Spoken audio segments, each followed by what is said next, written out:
할렐루야. 우리 무슨 일을 만나든지 주님만 찬송하고 주님만 따라가고 감사만 할 수 있기를 바랍니다. 우리 옆 사람과 이렇게 한번 인사합시다. 감사만 하겠습니다.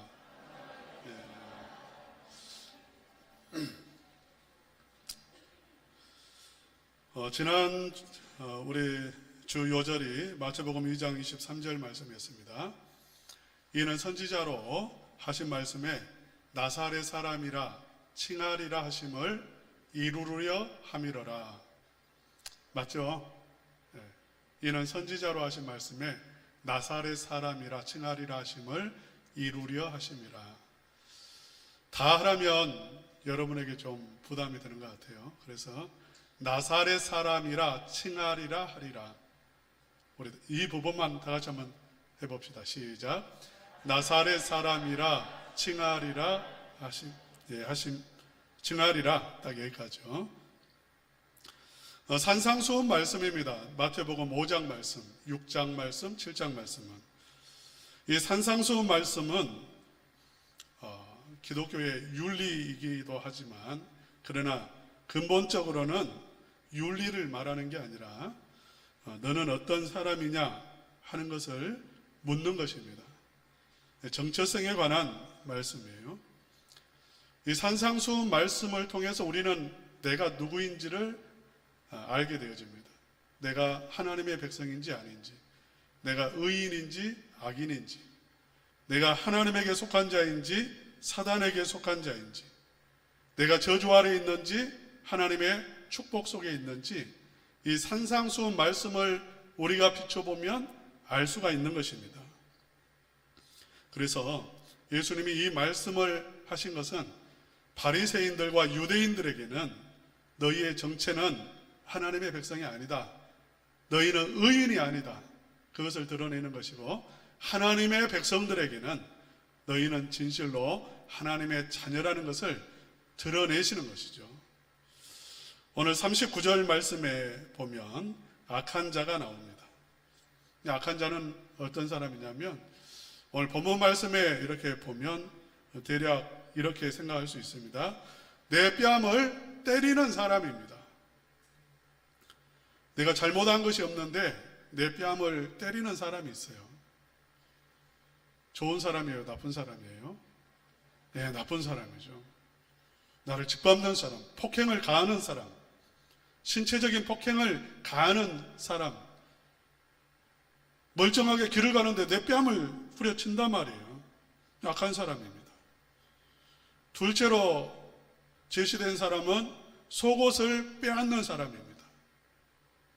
이 사람은 이미 나의 집을 빼앗았고 내 돈을 빼앗았고 내 논과 밭을 빼앗았어요. 내가 가진 모든 것을 빼앗은 사람이에요. 그런데 이 사람이 거기에 만족하지 않고 나에게 남아있는 유일한 것, 내 속옷마저도 빼앗으려고 한다는 것입니다. 인정사정 없고 피도 눈물도 없는 그런 악한 사람이죠. 그 다음에 또 억지로 일을 시키는 사람, 내 의견도 무시해버리고 내 인격도 무시해버리고 내 자유도 무시해버리고 무거운 짐을 나에게 지워서 나를 끌고 가고 나를 힘들게 하는 사람이에요. 얼마나 악한 사람이에요. 자기가 해야 될 일을 나에게 시키고 억지로 그것도 무거운 짐을 지고 길을 가게 만드는 이러한 사람입니다. 이 악한 사람이죠. 나에게 빌리고 갚지 않는 사람. 돈은 누구에게나 다 필요하고 소중합니다. 그런데 그것을 계속해서 빌려가고 갚지 않는 사람. 악한 사람이죠. 여러분, 이런 사람 만나면 어떻게 해야 되죠? 나를 잡아서 때리고 폭행하고 끌고 가고 노예로 부리고 이런 사람을 내가 만났어요. 그러면 어떻게 해야 될까요? 여러분 자녀에게 뭐라고 가르칩니까? 이런 사람을 만나면 너 어떻게 해야 된다고 하죠? 끌려가라 그렇게 말합니까? 그럼 뭐라고 말해요? 도망가라고 하잖아요. 당연히 도망가야죠. 왜 끌려가서 맞습니까? 노예로 삽니까? 빨리 이 사람을 피해야 되죠. 피하는 건 잘못한 게 아닙니다. 우리 예수님도 피하셨어요. 사람이 잡아 죽이려고 할 때, 때리려고 할 때, 왕으로 세우려고 할 때 예수님은 그 자리를 피하셨습니다. 제자들도 복음을 전할 때에 폭행을 하거나 거부하거나 그러한 사람들을 만났을 때는 그 자리를 피했습니다. 그러니까 이런 사람 만나면 피하는 것은 당연한 것입니다. 또 이 악한 사람은 나를 그렇게 할 뿐만 아니라 다른 사람 재산도 빼앗고 다른 사람도 폭행하고 그럴 수 있습니다. 그렇기 때문에 어떻게 해야 돼요? 그런 걸 방지하려면 신고해야 되죠. 경찰서에 신고해야 됩니다. 이게 잘못된 건가요? 이거 잘못된 게 아니에요. 당연한 거예요. 당연한 거예요. 신고도 해야 되고 피해야 되고 그냥 가만히 있으면 안 되는 것입니다. 율법에서는 뭐라고 말했을까요? 이런 악한 사람을 만났을 때 율법에서는 뭐라고 말했는지 우리 38절 말씀 다 같이 한번 읽어보겠습니다. 시작. 또 눈은 눈으로 이는 이로 갚으라 하였다는 것을 너희가 들었으나. 율법에서는 뭐라고 말하냐면 단순히 피해라 이렇게 하지 않습니다. 네가 당한 만큼 갚아주라고 말합니다. 네가 피해를 입은 만큼 너는 보상을 받으라고 말을 합니다. 눈은 눈으로 너의 눈을 그 사람이 찔렀으면 너도 그 사람의 눈을 찌르라는 거예요. 그 사람이 너의 이를 뽑았으면 너도 그 사람의 이를 뽑으라고 말합니다. 눈은 눈으로 이는 이로. 이게 쌤쌤인 거죠. 굉장히 쿨합니다. 이것은 무엇을 의미하냐면 네가 그 사람에 대해서 악한 감정, 분노, 미움 거기에 빠져 있지 말라는 거예요. 상당히 냉정한 것을 요구합니다. 눈은 눈으로 이는 이로. 갚은 만큼 당한 만큼만 피해를 입은 만큼만 너는 그 사람에게 할 수 있다는 거예요. 이건 문제를 감정적으로 해결하지 말고 이성적으로 해결하라는 거죠. 이성적이 되기가 쉽습니까? 어렵습니까? 내 뺨을 때린 사람 이성적이 되기 쉬워요? 감정적이 되기 쉽습니까? 네, 감정적이 되기가 쉽습니다. 쉬운 일 아닙니다. 눈은 눈으로 이는 이로 이거 쉬운 일이 아니에요. 우리는 내가 얼마나 피해를 입었는가 그거 계산하는 것도 쉽지가 않습니다. 이 하나 뽑혔으면 이 하나 뽑는 것은 그건 쉬워요. 그러나 그렇게 간단하지는 않습니다. 사람과의 관계에서 내가 피해를 입은 것 그것을 정확하게 계산해서 상대방에게 받아내고 갚는 것 그거 쉬운 일이 아니에요. 마치 이런 겁니다. 베니스의 상인회라는 소설에 보면 샤일록이라고 하는 고리 대금업자가 나와요. 악덕 고리 대금업자입니다. 이 사람이 한 청년에게 돈을 빌려주면서 계약서를 썼어요. 돈을 못 갚으면 몇 날 며칠까지 네가 돈을 못 갚으면 나는 너의 심장 부근에 살을 1파운드 내가 잘라가겠다는 것입니다. 심장을 빼가겠다는 거예요. 그런데 돈을 갚지 못할 환경이 되었습니다. 배가 물건을 싣고 이제 들어오는데 그 물건을 팔아서 빚을 갚아야 되는데 배가 침몰해 버렸어요. 파산해 버렸습니다. 돈을 갚지 못할 환경이 되었고 이 샤일록이라고 하는 사람은 심장을 가져가겠다는 거예요. 살을 떼가겠다는 겁니다. 사람들은 처음은 장난으로 생각했어요. 그냥 웃으려고 하는 이야기로 생각했습니다. 그런데 웃으려고 한 이야기 아니라 실제로 이 사람은 그 청년에게 아주 악한 감정이 있었고, 그래서 그 사람을 죽이려고 하는 거죠. 심장을 떼 가겠다는 거예요. 고집을 꺾지 않았습니다. 그리고 이제 그 날이 되었고, 칼을 가지고 와서 심장을 떼 가려고 하는데, 그때 한 사람이 이렇게 말합니다. 그 계약서 자세히 보시면 살을 떼가라고 했지 피는 가져가라고 말하지 않았습니다. 그러니까 피 한 방울도 흘리지 않고 살을 떼가세요. 떼갈 수 있었어요? 없었어요? 떼갈 수가 없죠. 우리가 어떤 인간관계에서 일어나는 문제,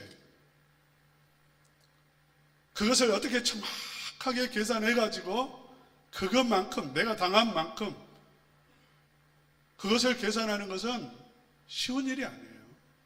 그러니까 눈은 눈으로 이는 이로 갚으라, 이 율법의 말씀의 요지는 무엇이냐면, 우리가 그렇게 악한 사람을 만났을 때 우리는 어떻게 해야 되는가? 감정에 휘둘리지 말고, 분노에 쌓이지 말고, 미움을 끝까지 내려놓지 못하는 상태로 있지 말고 빨리 그 문제를 해결하라는 거죠. 간단하게 해결하라는 거예요. 여러분, 미워한다는 것은, 원수를 미워한다는 것은 굉장히 힘든 일이에요. 손해가 되는 일입니다. 왜냐하면 누군가를 내가 미워하면 내 마음속에는 독을 품고 있는 것과 같고요. 그래서 내 건강이 망가집니다. 결코 편하지 않아요. 마음이 편하지 않습니다. 내 마음이 병들어갑니다. 육신이 병들어갑니다. 또 누군가를 향해서 미워하고 분노하면 내 영혼이 병들어요. 하나님의 은혜가 끊어지고 하나님과의 관계가 끊어져 버립니다. 사단에게 잡히게 됩니다. 분노는 사단이 들어오는 통로입니다. 그래서 누구든지 분노하면 결국은 사단에게 잡히게 되어 있습니다.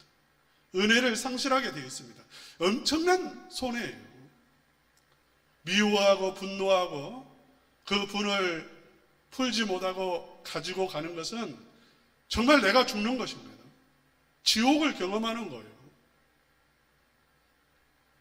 그래서 율법에서는 그렇게 하지 말고 이성적으로 해결하고 털어버리고 끝내버리라는 것인데, 이게 쉽지가 않습니다.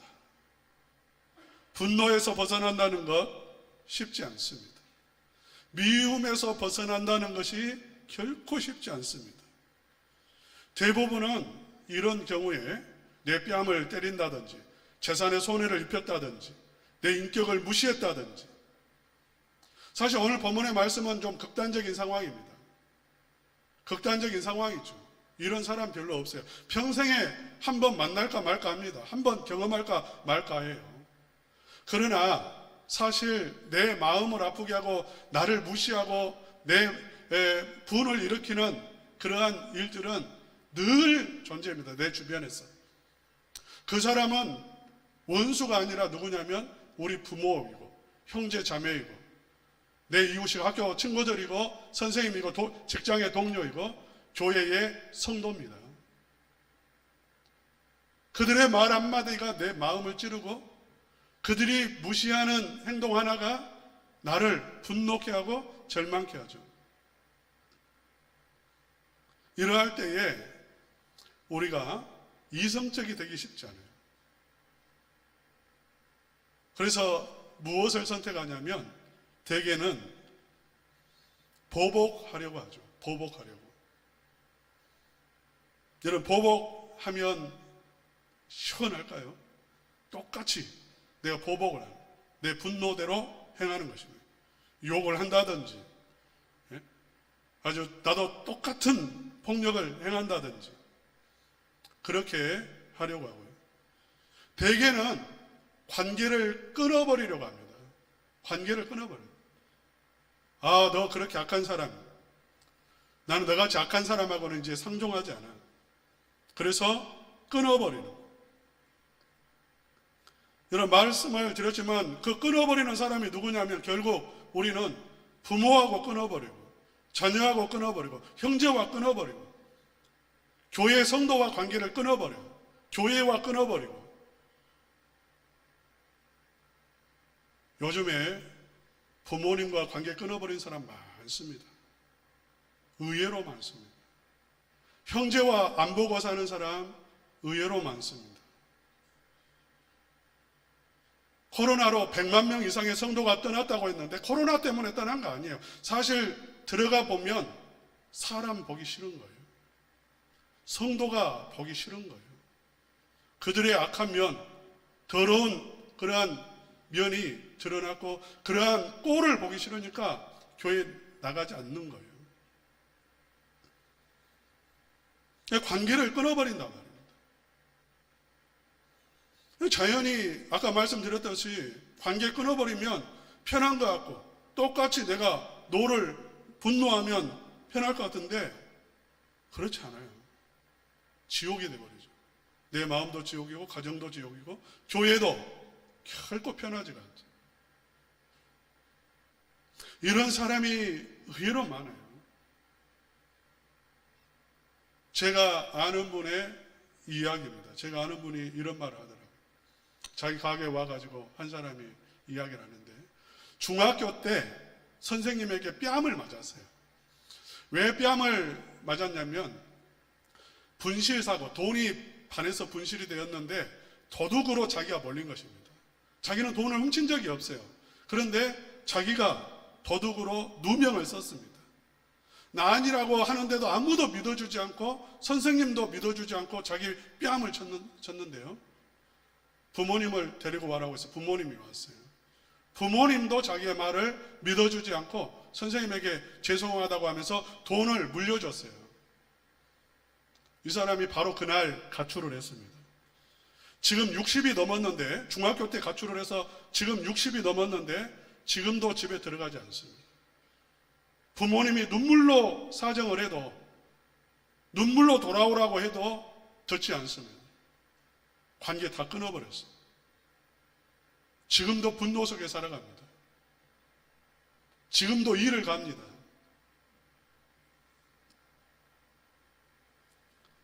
우리는 누군가 내 마음을 아프게 하고 그 사람이 그렇게 악인이 아니라 할지라도 우리는 대개 우리 테두리 안에서 사람을 만나기 때문에요. 그 사람을 우리가 결국은 내 가까이 있는 사람들이 내 마음 아프게 하는 사람이요, 사실은 이웃인데 실제로는 원수가 되는 그러한 상황이 발생을 하는데 우리는 악으로 규정하죠. 저 사람은 다 잘못된 것처럼. 장점도 있습니다. 그러나 악으로 규정해버려요. 악마로 규정해버려요. 그래야 마음이 편하거든요. 그래야 미워할 수 있거든요. 로또를 사람들이 사면, 당첨이 되면 제일 먼저 하는 게 차도 바꾸고 그 다음에 배우자를 바꾼다는 이야기를 들었습니다. 그런가요? 나는 이게 웃으려고 하는 이야기인 줄 알았습니다. 그런데 동창회 가서 제 친구 로또를 산다고 그래요. 너 왜 사냐 그랬네요. 자기는 이게 돌파구라는 거예요. 무슨 돌파구냐? 이혼할 수 있는 돌파구라는 거예요. 이혼을 지금 당장에 하고 싶은데 그냥 안 보고 살고 싶은데 돈이 없어요.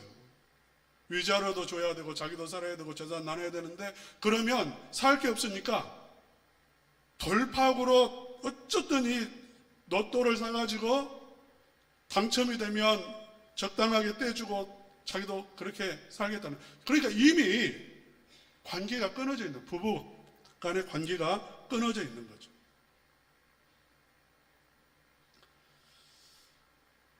우리는 대개 이러한 방식으로 문제를 해결하고 내가 바라볼 때 나의 마음을 아프게 하는 사람들에 대해서 우리는 대개 이러한 모습을 보이는 거죠. 끊어버리고 그냥 보지 않고 그리고 계속해서 미워하고 분노하고 저 사람 나쁜 사람이야 그렇게 딱 단정을 지어버리고요. 예수님은 어떻게 하라고 하셨는가? 우리 39절과 42절 말씀 다 같이 한번 읽어보겠습니다. 시작. 나는 너희에게 이르노니 악한 자를 대적하지 말라. 누구든지 내 오른편 뺨을 치거든 왼편도 돌려대며 또 너를 고발하여 속옷을 가지고자 하는 자에게 겉옷까지도 가지게 하며 또 누구든지 너로 억지로 오리를 가게 하거든 그 사람과 심리를 동행하고 내게 구하는 자에게 주며 내게 꾸고자 하는 자에게 거절하지 말라. 우리 예수님은 그래 눈에는 눈이고 이에는 이로 갚으라 했으니 그렇게 하면 돼. 딱 쌤쌤이 쿨하게 딱 맺고 끊으면 돼. 이렇게 말씀하신 게 아니라 내 오른편 뺨을 치는 원수, 그 원수에게 왼편도 돌려대라. 속옷을 가져. 내가 모든 걸 다 빼앗고 속옷까지 가지려고 하는 사람에게 겉옷까지도 주라. 누구든지 너로 억지로 오리를 가게 하거든 심리를 동행하라. 무거운 짐을 지고 오리도 겨우 버티고 갔는데 플러스해서 오리를 더 가라고. 너에게 구하는 자에게 주며 꾸고자 하는 자에게 거절하지 마. 자꾸 내 거 가지고 가는데 달라고 하면 주라고. 그렇게 말씀을 하세요. 여러분, 이 말씀의 의미가 뭘까요? 우리 43절과 44절에 이 말씀의 의미가 나와 있습니다. 다 같이 한번 읽겠습니다. 시작. 또 내 이웃을 사랑하고 내 원수를 미워하라 하였다는 것을 너희가 들었으나 나는 너희에게 이르노니 너희 원수를 사랑하며 너희를 박해하는 자를 위하여 기도하라. 우리 예수님의 말씀은 무엇이냐면 사랑을 잃지 말라는 것입니다. 그 피하는 것은 당연한 거예요. 피하지 말라 그 말 아닙니다. 때리면 피해야죠. 그러나 그럼에도 불구하고 그 나를 때리는 사람에 대해서 미움을 계속해서 가지면서 네가 지옥을 경험하고 지옥되고 사단에게 붙잡히고 하나님과의 관계가 끝나버리고 그런 삶을 살지 말고 사랑을 잃지 말라는, 사랑을 잃지 말라는 것입니다. 그러니까 오른뺨을 때리는 사람에게 왼뺨을 돌려댈 수 있습니까? 없습니까? 있습니다. 있어요. 연속곡 보세요. 사랑하는 사람이 있어요. 뺨을 탁 쳤어요. 그럼 어떻게 하죠? 어떻게? 사랑하는 사람, 진실로 사랑하는 사람. 그러면 이렇게 말할 수 있죠. 그렇게 시원하면 왼뺨도 때려. 사랑하면 가능해요. 여러분, 진실로 사랑하면 내가 내 것을 다 빼앗아. 자식은 도둑놈이라 그러잖아요. 다 빼앗아가는. 그래도 어떻게 합니까? 주고 싶잖아요. 사랑하니까. 여러분, 연애할 때 같이 걷는 거, 오빠 같이 가. 어떻게 했어요? 오리만 같이 가죠. 그러면 여러분 어떻게 했어요? 심리 가졌어요. 심리가 뭡니까? 이 심리도 뭐. 예? 이게 뭐냐면 예수님의 말씀은 무엇이냐면 사랑을 포기하지 마라. 사람에 대한 사랑, 그 사람이 원수라 할지라도 악인이라 할지라도 사랑을 포기하지 말라는 거예요. 여러분, 이걸 제가 이렇게 비유로 하면 이겁니다. 교회 안에 징계가 있습니다. 권징이 있습니다. 때로는 그 사람이 교회를 너무 어지럽혀서 교회에서 축출을 하기도 합니다. 출교라고 하는 그러한 징계가 있어요. 가장 큰 거죠. 교회에서 쫓아내는 겁니다. 그런데 그 법을 집행할 때에 단서가 있어요. 무엇이냐면 출교하지만 그러나 그를 끝까지 사랑하고 그를 위해 기도하라. 이게 단서예요. 조항이 있어요. 무슨 말씀인지 아시겠죠? 우리가 정말 악한 사람, 내가 볼 때 악한 사람이 있고요, 꼴도 보기 싫은 사람이 있을 수 있습니다. 그런데 예수님은 뭐라고 말씀하시냐면, 너는 그를 사랑하라. 사랑을 잃지 말라는 것입니다. 그를 위해서 기도하는 것을 쉬지 말라고 말씀을 하시는 거예요. 사람 포기하지 말라는 거죠. 사람을 포기하지 말라. 사람 귀하게 보라는 거예요. 악한 사람으로 규정해버리고 얼굴 안 보고 저 사람은 사람도 아니야, 그렇게 할 수 있는 사람은 아무도 없어요. 그 사람이 아무리 악한 사람이라 할지라도 그는 사람이고, 사람이라는 것은 곧 하나님의 형상으로 지음을 받은 존재이기 때문에 그렇습니다. 오늘날은 너무 쉽게 포기해버려요. 사람은 다 악합니다. 그 사람만 악한 게 아니라 나도 악해요. 다 악이에요. 악인이에요. 우리의 악이 가장 쉽게 드러날 때는 언제냐면, 상대방이 나에게 악을 행했을 때 내 속에 있는, 잠재되어 있는, 감추고 있던 악이 쏟아져 나옵니다. 사람은 다 악한 존재예요. 악이 있습니다. 그럼에도 불구하고 사람은 누구냐면 하나님의 형상입니다. 이 시대는 너무 악이 드러나기 때문에 사람에 대한 소망을 이제 상실해버렸어요. 사람을 안 보려고 해요. 안 보려고 해요. 아까 말씀드렸던 것처럼 많은 가정들이 이제는 부모도 안 보고 자식도 안 보고 형제도 안 보려고 합니다. 이런 시대가 돼버렸어요. 이게 자연스러운 시대가 돼버렸습니다. 쉽게 포기합니다. 직장도 쉽게 포기해요. 왜? 돈을 많이 안 줘서가 아니에요. 그냥 듣기 싫은 거예요. 사람이 싫은 거예요.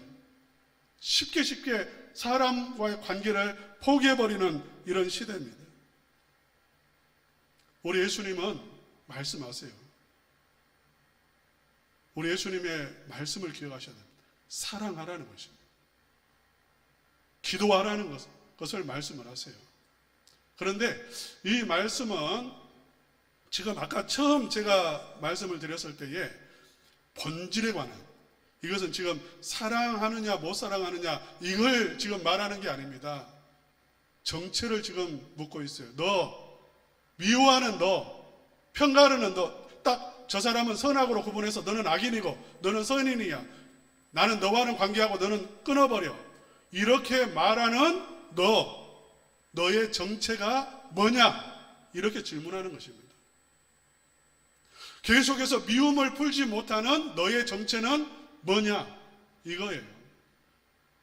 너의 정체는 사단에게 속해 있고, 너는 하나님과 관계가 끊어져 있는 하나님의 백성이 아니고, 너는 저주 아래에 있는 그러한 존재다 하는 것을, 존재에 대한 이야기를 하고 있는 것입니다. 제가 방금 이야기를 쭉 했죠. 사랑해야 된다, 기도해야 된다, 미워하면 손해다, 저주받는다, 지옥을 경험한다 이야기했습니다.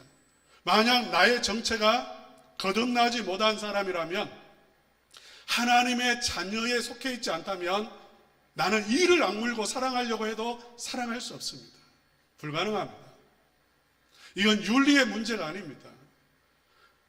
이것은 이제 사랑하면 좋다, 그러니까 나 사랑해야지, 그렇게 되는 게 절대 아닙니다. 그 불가능한 겁니다.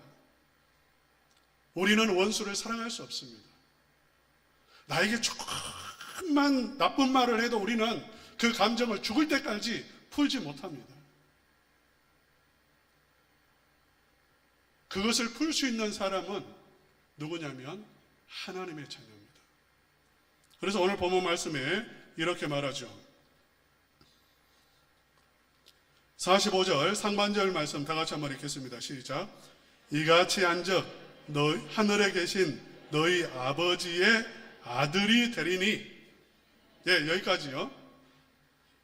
지금 무엇을 말하냐면, 만약 네가 정말 너의 마음을 아프게 하는 사람, 너의 것을 빼앗는 사람, 너의 자유를 억압하고 핍박하는 사람, 그 사람을 네가 위에서 원수로 생각하지 않고 불쌍히 여기고 긍휼히 여기고, 네가 그 사람을 사랑하고 위에서 기도한다면 너는 하나님의 사람이라는 게 맞다 그 말, 드러난다 그 말입니다. 하나님의 사람, 우리가 하나님의 사람이라면 그렇게 한다는 거죠. 왜? 하나님의 사랑, 정말 나 같은 죄인을 구원하신 그 크신 하나님의 사랑을 경험을 한 그러한 사람은 사랑이 무엇인지를 알고, 성령이 임해서, 거듭나서 성령이 임해서 성령의 역사로 말미암아서 그 심령에 끊임없이 성령께서 주장하는 사람은 미움을 계속해서 품고 있을 수는 없습니다. 계속해서 분노할 수는 없습니다. 그것은 자기가 죽는 것보다 더 어려운 일이에요. 분노하기도 하고 미워하기도 하고 쓰러지기도 하고 넘어지기도 하지만 하나님의 자녀들은 결국 어떻게 되는가? 다시 회복하고 하나님처럼 사랑하고 그 형제를 불쌍히 여기고 긍휼히 여기게 된다는 거죠. 존재를 이야기하는 것입니다. 우리 한번 마지막 절 말씀 한번 읽어보겠습니다. 48절 다 같이 읽겠습니다. 시작. 그러므로 하늘에 계신 너희 아버지의 온전하심과 같이 너희도 온전하라.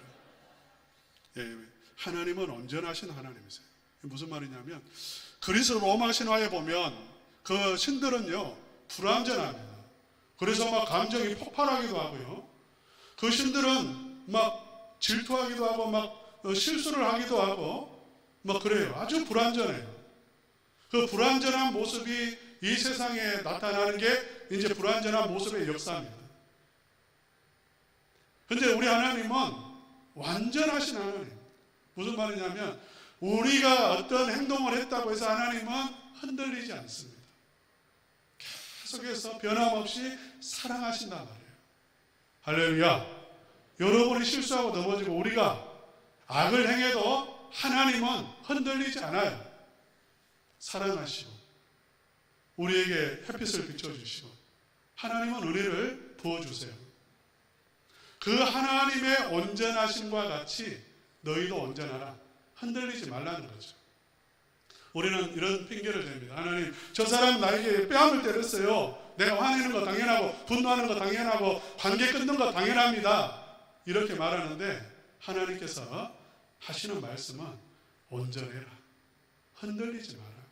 너는 하나님의 자녀고 하나님의 사랑이고 사랑이 너에게 있는데 흔들리지 마라. 이것을 말씀을 하고 있는 거죠. 사랑하는 성도 여러분, 앞으로 세상은 갈수록 더 미움이 가득하게 되어질 것입니다. 사람은 악으로 더 악해져서 악이 드러나기 때문에, 여과 없이 드러나기 때문에 사람을 보려고 하지 않게 될 것입니다. 교회에도 마찬가지, 사랑이 식어갈 것입니다. 모이려고 하지 않을 겁니다.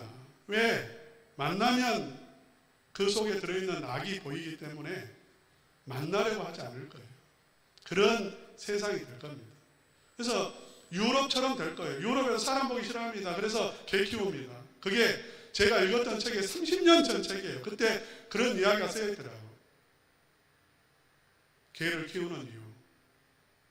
오늘 우리는 그런 세상이, 앞으로는 이제 더 그러하겠죠. 사람 안 보려고 합니다. 그러나 우리 첨단 은광교회 성도님들은 정말 하나님의 사랑이 충만하게 부어지고 성령의 충만한 역사로 말미암아서 더 이러할 때일수록 사랑의 사람이 되어서 사랑을 포기하지 않으므로 여러분의 심령이 천국이 되고 가정이 천국이 되어지고 교회가 정말 세상 사람들이 부러워하는 사랑이 넘치는 교회, 롤 모델이 되어지는 교회가 되어지기를 주님의 이름으로 축원합니다.